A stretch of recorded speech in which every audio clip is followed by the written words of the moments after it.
Bonjour à tous, je me présente, je m'appelle Paul Quadens, je suis artiste, designer et sculpteur à Bruxelles depuis une trentaine d'années. Voilà, je m'intéresse beaucoup à la philosophie aussi et la période du Covid, la période des mesures Covid pour être exact, parce que j'estime que la maladie en question fait moins de tort, moins de mal à la société que les mesures qui ont été prises.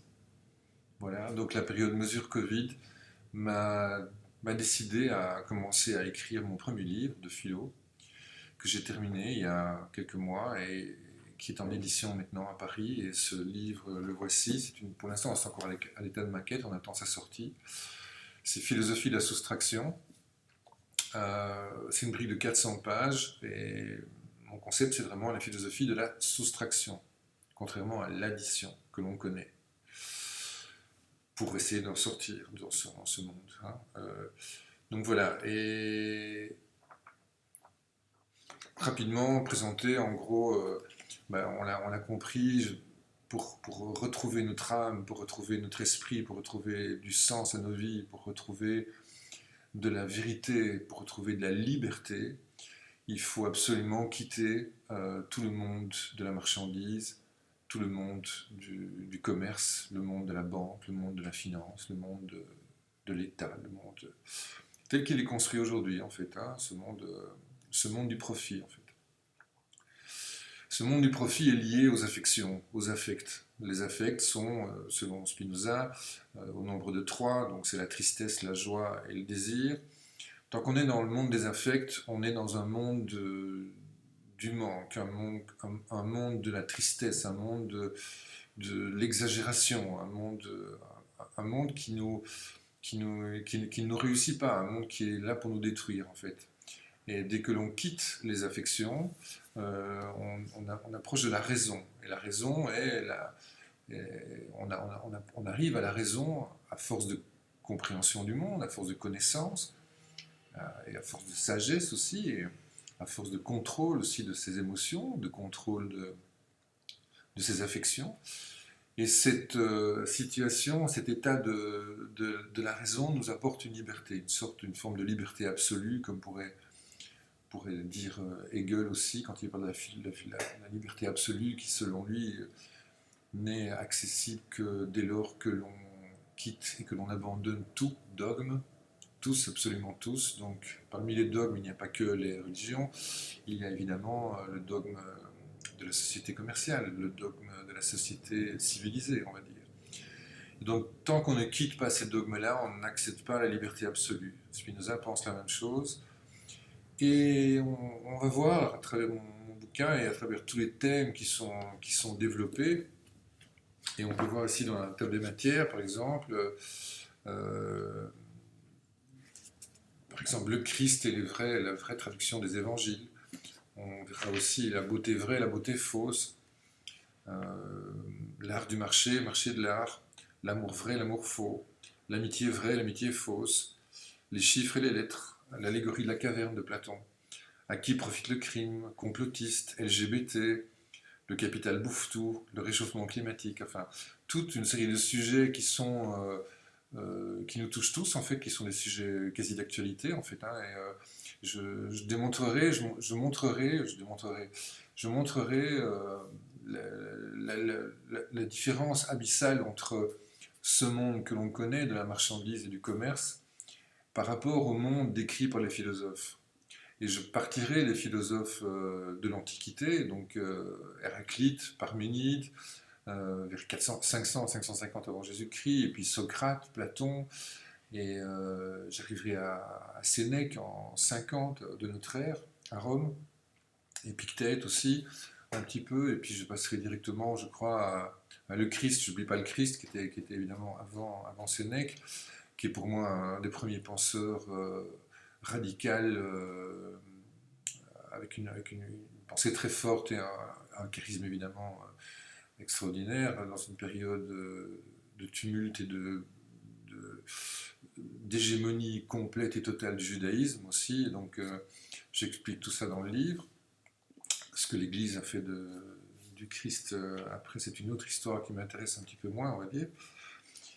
Et donc après Sénèque, ben on va arriver peut-être à Spinoza assez directement, pensée super importante, super intéressante, le déterminisme de Spinoza, les affections dont je viens de parler, donc la tristesse, la joie et le désir, et la raison, parallèlement à ça, à laquelle j'espère pouvoir accéder, à laquelle j'espère vous, lecteurs, arriverez en ayant lu mon bouquin.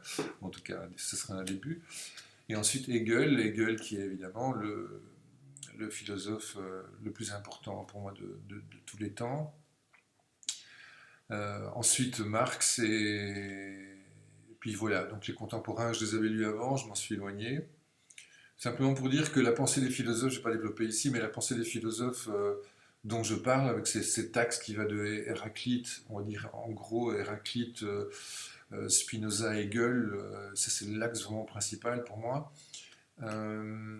Ces philosophes-là ont une pensée sur le monde, sur la substance, une pensée sur le cosmos, sur l'univers, dans son mouvement, dans le temps et dans l'espace. Et on a une vision complètement contraire à ça dans notre société. On n'est pas dans un mouvement de l'univers dans l'espace et dans le temps. On est dans un mouvement du moment, de l'instant, géographique et temporel, et chacun défend son moment dans son instant géographique. Et on ne peut évidemment pas comprendre le monde si on est bloqué dans l'instant, si on nous dit il fait 1 degré de plus que l'année dernière, on va tous mourir. On ne peut pas comprendre le monde, ce n'est pas possible, parce que le monde n'en a rien à faire de cette pensée du moment et de l'instant. Le monde est dans un mouvement, le monde ne s'arrête pas. Le cosmos est un mouvement, c'est une dialectique, c'est quelque chose qui se transforme, qui est en mutation permanente. Donc on doit, si on veut comprendre, comprendre tous ces mouvements, et on doit s'adapter à ces mouvements, c'est-à-dire qu'on doit osciller dans le mouvement pour comprendre le mouvement. Et tous les raisonnements qu'on a maintenant sont des raisonnements de personnes qui n'ont rien compris à ce qui se passe, à ce qui s'est passé dans le monde, dans toute l'histoire de l'univers. Ils n'ont rien compris, ils sont dans la défense ponctuelle de leurs intérêts, leurs petits intérêts personnels à un certain moment donné. Et d'autres les succéderont et auront les mêmes envies de défendre leurs petits intérêts personnels. Aucun d'entre eux n'aura jamais compris, et si certains d'entre eux ont compris, ils ne feront pas ce qu'ils font, c'est-à-dire la politique, donner des ordres, influencer des gens, donner son avis, et des choses comme ça. Ils ne feraient pas tout ça parce qu'ils auraient compris. La sagesse, la raison, c'est la compréhension du monde, mais c'est la compréhension de soi, et c'est la compréhension de son évolution dans ce monde. J'espère que mon bouquin va aider à faire passer ces messages-là, et parce il est temps maintenant, il y a urgence à vraiment comprendre, à discerner en fait les intérêts personnels de certaines personnes et la réalité d'un monde cosmique en mouvement permanent, qu'on ne peut pas arrêter. On ne peut pas arrêter la puissance du Soleil. On ne peut rien contre l'axe de la Terre qui se décale un petit peu. On ne peut rien contre ça.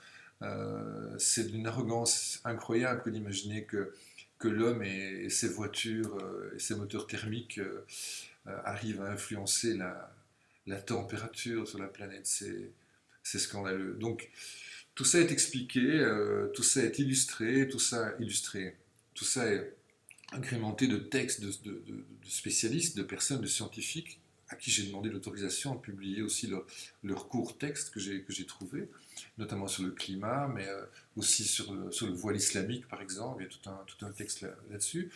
Et voilà, j'espère que vous aurez plaisir à voir ça. Il y aura une présentation relativement importante à Volubilis, qui est le théâtre de Woluwe-Saint-Lambert, où je ferai une conférence d'1 heure le 29 janvier 2024, le soir, vers 18 h, je crois.